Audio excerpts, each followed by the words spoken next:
Uh, I am Kishore Saint and live in Udaipur. My life's journey is now more than 80 years. And so quite long, perhaps too long, but looking back at my life, and especially in relation to public work, my public life, working for people, with people, there that would cover something like 4-5 decades. 4 more intensively, 5 more preparatory and more a kind of a limited way. And now at this age, I have often pondered how I came to this kind of work, this kind of engagement with people, this concern for people. And when I look back, I think things which went into taking me into this, they are probably as old as my gaining consciousness of myself. That is right, as we say in Hindi, abodh se jab bodh ki taraf gaye. Not, first you don't know yourself, others know you, but you don't know yourself in that way. So, as one gains consciousness of oneself, about 6 or 7 onwards, I think the first inputs, perhaps I can remember, are those from my great-grandmother, who was not a social worker or anything like that in the sense we understand it today.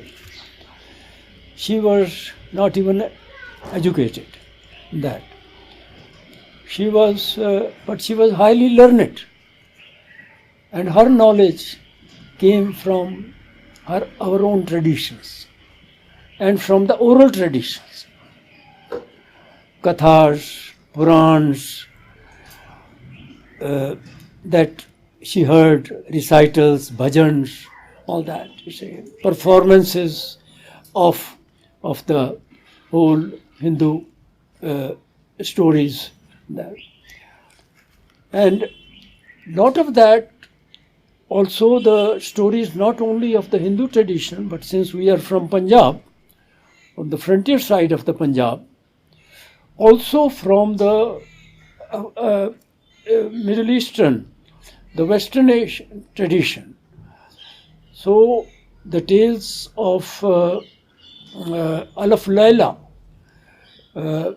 the tales of Hatim Tai, that was part of her repertoire. I've just mentioned that because how rich her own inner language was, and she was a great storyteller. And in those stories, all kinds of things, Ramayana, Mahabharata, Alaf Laila stories. And in those stories were teachings, always, and these. Also, Punjabi, since we are from there, that's our mother tongue. That. So all from there, a great deal of this, what the word is, what our tradition, and in that, what some of the great people in that, the heroes that we consider in life, Ram, for example. See, that the stories of Ram or Krishna, but Ram particularly, in those stories, definitely what would come was the whole struggle on his part for the good. Ram and Ravan, that sort of, this is a kind of a traditional way of depiction on that. So that sense of right and wrong there, it just took shape on that. And in our childhood, that was the model. Ram is, we are two brothers. We are only two. We don't have sisters. I am older. He is younger. I am darker in color. He is a little lighter. So we were called Ram and Lakshman. Just according to that. So, those kind of things, models, it's nothing to do with the Ram, the way Ram is being talked about. I must clarify that. And that, you see, the whole. It was the Ram who upholds righteousness, Maryada Purushottam Ram. So that is one of the earlier. I can go into more detail, but I think that is really enough on this. Then I think the second influence, because one can go into these things more, and the second influence is my father. Our mother passed away when we were very young, so we didn't have the fortune, and she didn't live long enough to give us. And that, of course, one feels the gap. Perhaps I think other things could come from there. Could have come, I'm sure it could have come. Father, he too, and he was quite well educated in Urdu, Persian, as well as English, and that. And he had much wider interests, apart from his own education, interest in literature, interest in religions, but not just one religion. He was in Theosophical Society. That was one of his interests. I mean, somehow he was exposed to that. And from him also, and of course he was a traditionalist in terms of Indian family life on that. And that too, I think, went into giving us that sense of what's the right thing to do at what time, in the family context as well as in the social context. Now, in terms of specifically towards public work, towards social work, I think I can here trace two influences outside my family. One is my very first school, which was a madrasa. It's not a government school, but it is a madrasa in the village. And though we were Hindus, Brahmins, the first school we were sent to was sent with a tilak was done. हमारे माथे पर तिलक लगाया, इल्म के लिए जा रहे हो, शिक्षा के लिए जा रहे हो. And Maulvi was the teacher so the first language that I learned was Urdu, to write Urdu on those wooden planks on clay, with clay spread on that. उसका लेप करते थे, तख्ती कहते थे उसको, और कलम, स्याही भी खुद बनाते थे, कलम भी खुद बनाते थे, कन्ना जो एक होता है आप जानते हैं, तो उसको काट कर अपनी कलम बनाते थे अपने हिसाब से, और फिर कैलीग्राफी की तरह उर्दू सीखा जाता था. एक कैलीग्राफी यो मुझे याद है. लेकिन मुझे ख़ास जो याद है इस कॉन्टेक्स्ट में जिसमें हम बात कर रहे हैं, सोशल कॉन्टेक्स्ट में, कि हमारी जो प्रार्थना होती थी स्कूल की, our prayer, was a prayer which is composed by Iqbal, Allama Iqbal. Sir Muhammad Iqbal, later on he became the great poet of Punjab, North India, comparable in my view to Tagore in East India and Subramaniam Bharati in the South on that. And this is Iqbal of his early time, before 1905.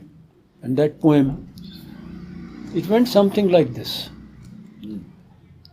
लब पे आती है दुआ बन के तमन्ना मेरी, जिंदगी शमा की सूरत हो खुदाया मेरी, दूर दुनिया में मेरे दम से अंधेरा हो जाए, हर जगह मेरे चमकने से उजाला हो जाए,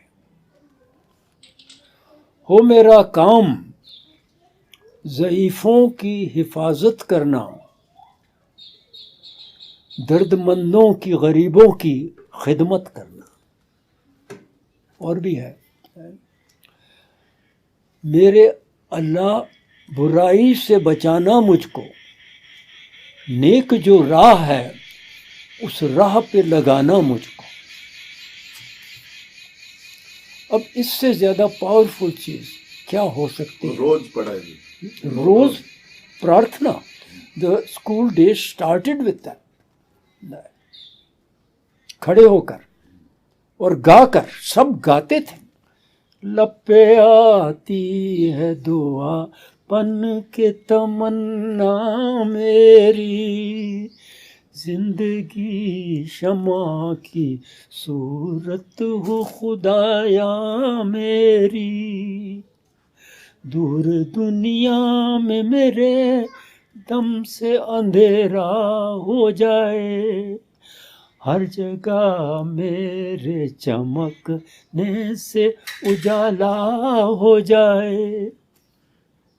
कि आज भी मुझे याद है, कितनी पावरफुल चीज। हम बचपन को ध्यान नहीं देते। क्या बचपन को आज हम क्या देते हैं? ये बीज हैं, ये बीज है इंस्पिरेशन के। आपके अंदर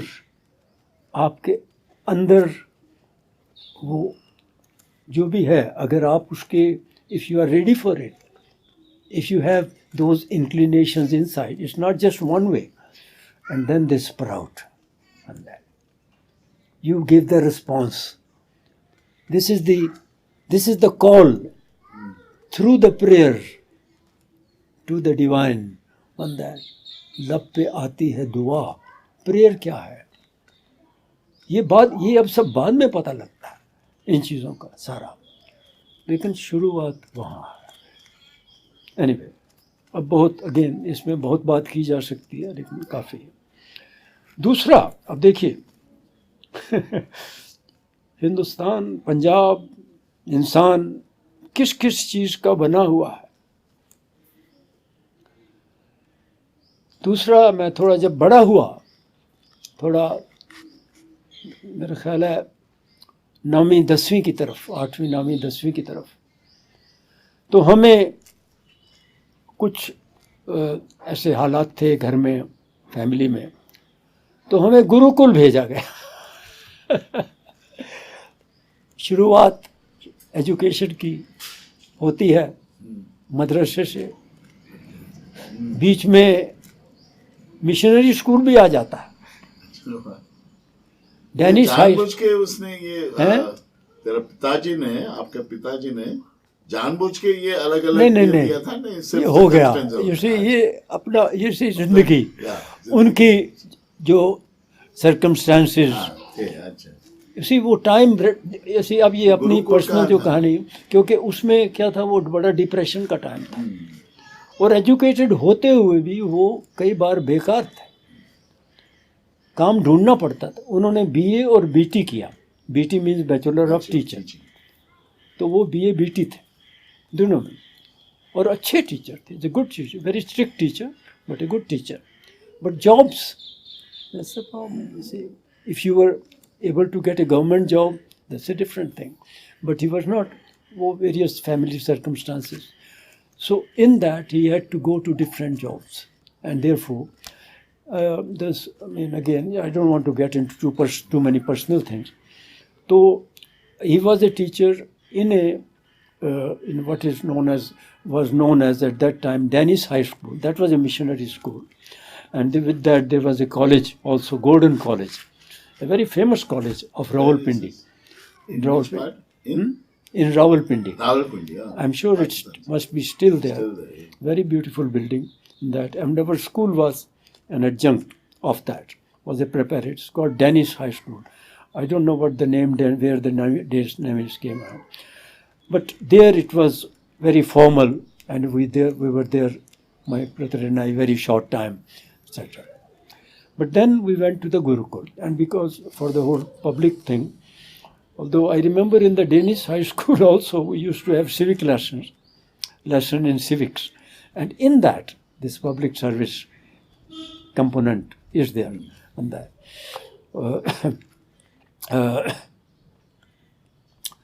No, education in those days, the teachers were very sincere, I think.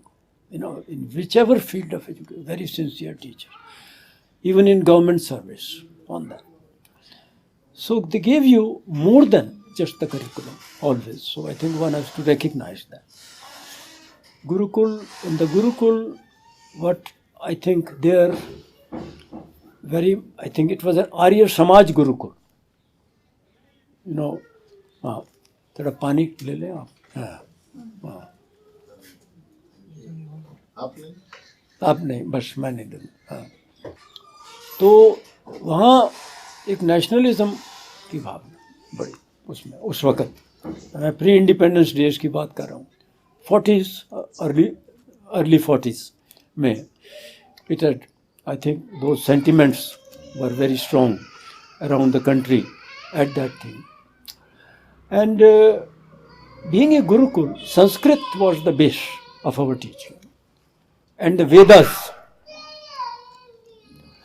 And with that always came the whole pride of our knowledge, pride as well as the depth of our knowledge. A very, very sort of strictly organized life. Early in the morning you had to, in a Gurukul or in an ashram, as we know today, getting up very early, go for prayers and havan in that shala. So all that routine plus the modern studies that we had to take up on that.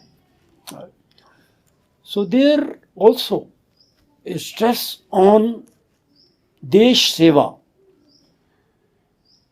You have to serve your country. Bharat Mata, all those things. All those concepts were, sort of there. And that I was there for only 1 year. But, in the whole atmosphere, you had done this. And the community life of the teachers and the students. Simple food, self-help, that kind of thing. And that's very regular, well-regulated life on that. So those were the kind of influences. Well, now I don't want to just make it a story of my own life, but I think it's the public concern that is. We knew about also, the third thing I should mention, since the freedom movement was going on, and there were our great leaders at that very active. So we would read about them, hear about them. Now, once I distinctly remember, again, as you go in your adolescence, then you look for heroes, who are there. And Bhagat Singh, I remember, in Punjab, that was very important, very inspiring for us. We didn't know too much about it, but, he sacrificed his life fighting for the country. That was important for us. Similarly, Subhash Bose. See, Nehru and Gandhi were at one remove at that time. But in Punjab, these were the, Subhash Chandra Bose, Bhagat Singh. Probably because of, I think, the whole tradition of Punjabi military, sort of that kind of thing on that. And with Subhash, very interestingly, and now I think of that, is now again, that's the whole negative side. Even Hitler was one of the admired ones in those days, because Subhash had gone to Germany on that. Of course, there were the whole Hindutva influence also very much active at that time in the 40s on that, in different ways. RSS was very active in that. One knew about this thing, and in that this thing about Hitler also goes. So now this whole thing came to an end, that phase of life, growing up, childhood, adolescence in 46. Sorry, 47 for me. For me, yeah. Because 47, the partition. And around the partition, the riots. Now in Punjab, the first riots happened in March 47, before independence. And because of that, many Hindu families sent children and women out from that part, which was Western Punjab, Muslim majority dominated, and a lot of killings, looting, raping of the Hindus was going on at that time. So there was a lull in the riots, so we were sent out. I went to Jammu. Now I want to mention that, because I think in our own village, we were surrounded by a mob, Muslim mob, all around. Our house was kind of a very large house. It was a kind of a semi-castle type of thing, because I think we were, that side of our family was landowners of that, Jagirdar on that. So the whole Hindu population of the village gathered there, and and whole night there was a sort of a siege there.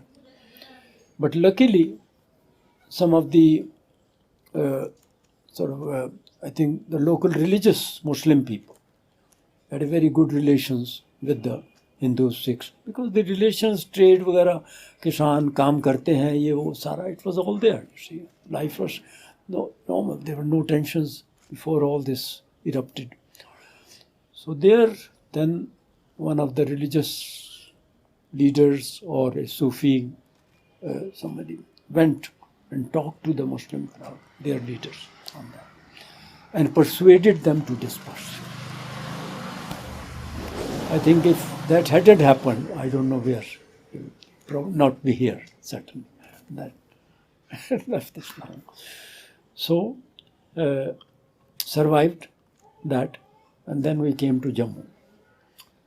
Now, in Jammu, we saw, as the refugees came in Jammu, the refugees very angry on that. And there were riots killing Muslims. Within 6 months, I saw both this. In my life, I experienced Muslims killing Hindus and Sikhs. And there, the Hindus, saw myself, streams of people, with weapons going after buses which are evacuating the people and stopping them and just hacking them to death on that. That's why, when that person in our workshop spoke from Gujarat, because I also went to Gujarat in 2002, and I saw it going on. It was still going on. The writing was still going on. We had gone there on behalf of Oxfam India there to do that citizen initiative support, relief work. That in the camps, etc. So I was here, so they called me Ramappa. I don't know, you may know Ramappa.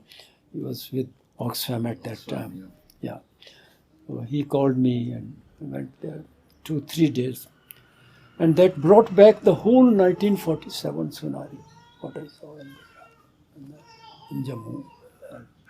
Same behavior, same indifference of the others.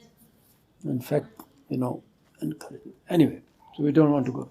Now, why I mention this whole Jammu thing is because there, two further, I think, which were influences for the whole public life which came. One, I was in college at that time, my first year of college.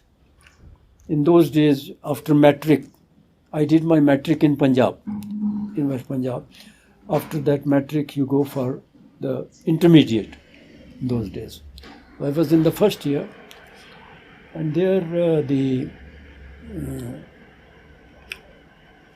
most of the time the college was closed.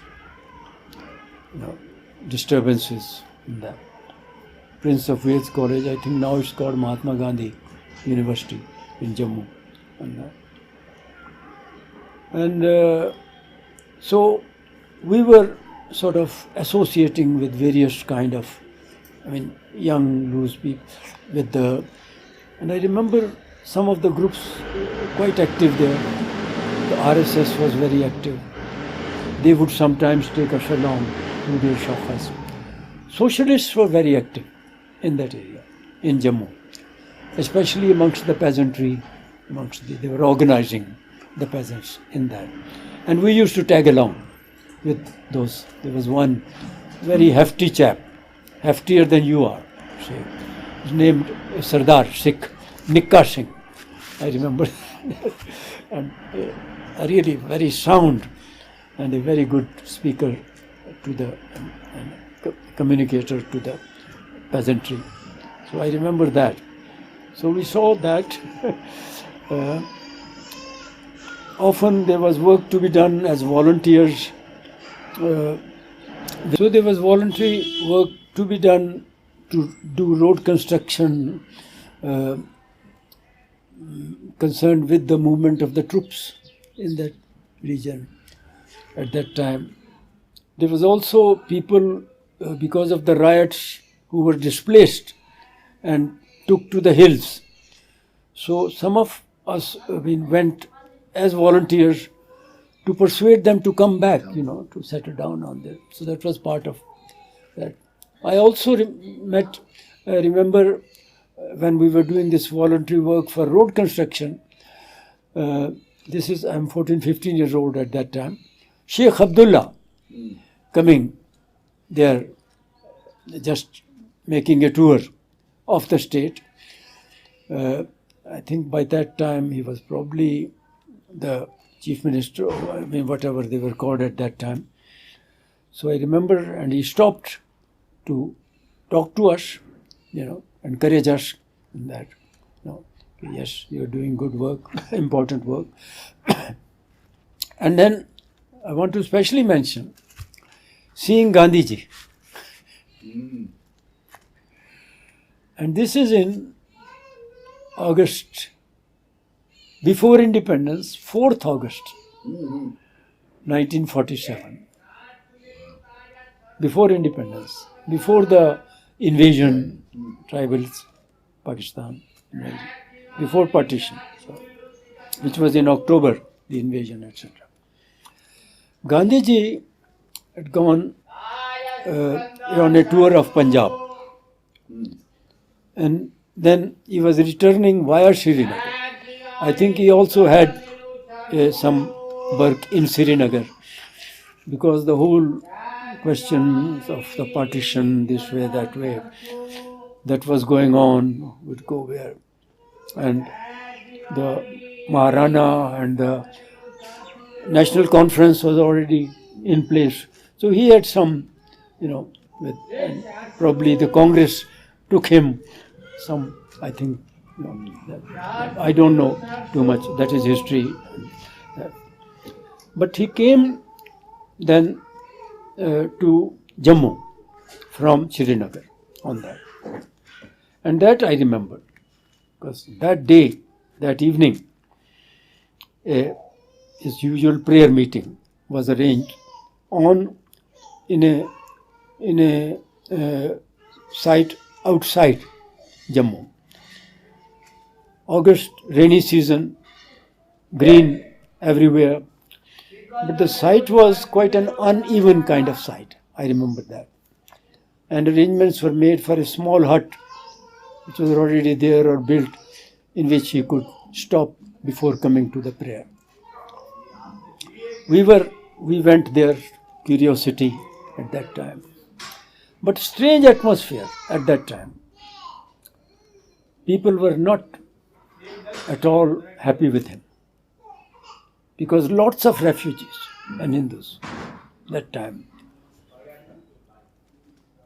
इसकी वजह से they were thinking he is responsible for the coming partition that had been declared on that. So there was a very thin crowd. It wasn't very large numbers. But a path had been built to enable him to. And that's what I remember. He came, he was a bit late, stopped in the hut, and then emerged out of the hut on that. As usual, with the two girls, one on each side, and his hands on their shoulder. And he was just सिर्फ लंगोटी धोती नीचे ऊपर bare. Now what I remember clearly in this, I wish there was some way of digging out that picture out of my mind of that. His body, it was evening time, sunset time, and his body was glowing like copper. That I remember. And the sun was setting, and that too was glowing like copper. These two images.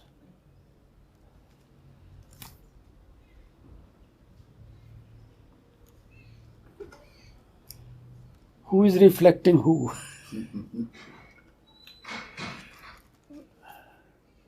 I remember that. Not reflecting, but I think there is some connection.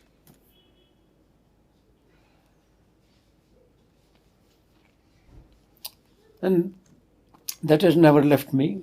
So he went to the stage, started speaking, and in very soft, very barik आवाज में शांति रखो, लड़ो झगड़ो नहीं, क्या हो रहा है, सब भाई भाई हैं. Simple, his usual message, his voice, etc. That's all. Very faint, I can remember, could hardly even hear. And I also remember people around. हाँ ये तो बोलता रहता है. Started this person. So the negation of Gandhi starts right there.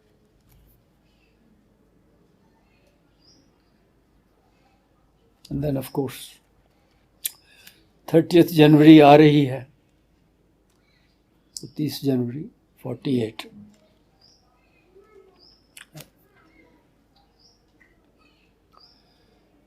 Okay, so I think these are the early inputs. I stopped there. If you could just hold, I came to Jalandhar. I studied there. I did my inter from Punjab University still, but now moved to Shimla. So I did my inter there. And then after that, my father, who had already gone to Kenya. To? My father. He had gone to? Kenya. Kenya. Actually, he had gone in 46 before he got a opportunity to be headmaster of a school in Kenya, in Nairobi. So he went there, and so in 1949 he asked us to join him, to leave India. So in 49 we left India and went and then in Kenya. So I'm just giving you a bit of my life sequence, then we can see where we can fit in that. Then there I worked as a teacher, first as a clerk and then as a teacher. But then I did my again, because I wanted to do further studies, and so did my London matric, and then I got a scholarship because I got a teacher in the government service. There was a lot of expansion of education in Kenya on this at that time. And have you ever been to Kenya? No. Yeah, a lot of Goans. There was a very favorite from Bombay or Goa to Kenya, that Mombasa. That we had lots of. My best friend actually is, and in those days was a Goan, Nevis Pereira, from that, who was, I think, in Bombay. He had moved to Bombay. But you are not from Goa, of course. You are from Bangalore. Yes, I would know. Yes. So we went there, and then I got an opportunity I got a scholarship from Kenya government to study in England.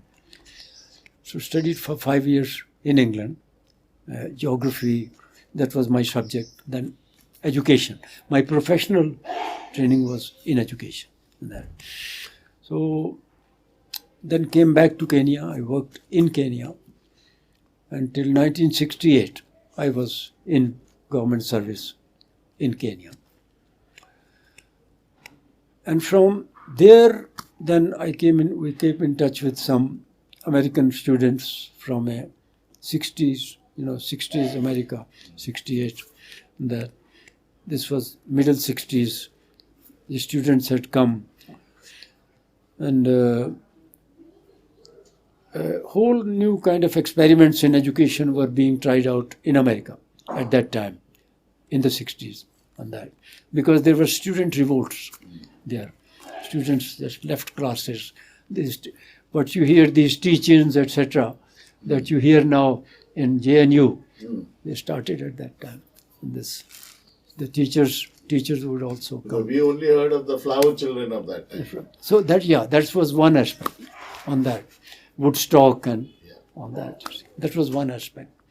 But these people were, I think again, that was one stream, but there were also some very concerned people. And those are important influences for me, because I spent 4.5 years there on that.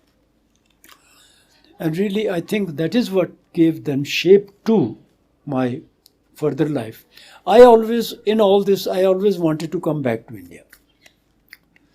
And this one particular episode I will narrate to you. Are we starting again? No. Yeah. Yes, just started. So, after my studies in England, I came. So, earlier part I would just leave. There's not much there. It's routine, schoolwork. Yes, during studies in education, in England, there was,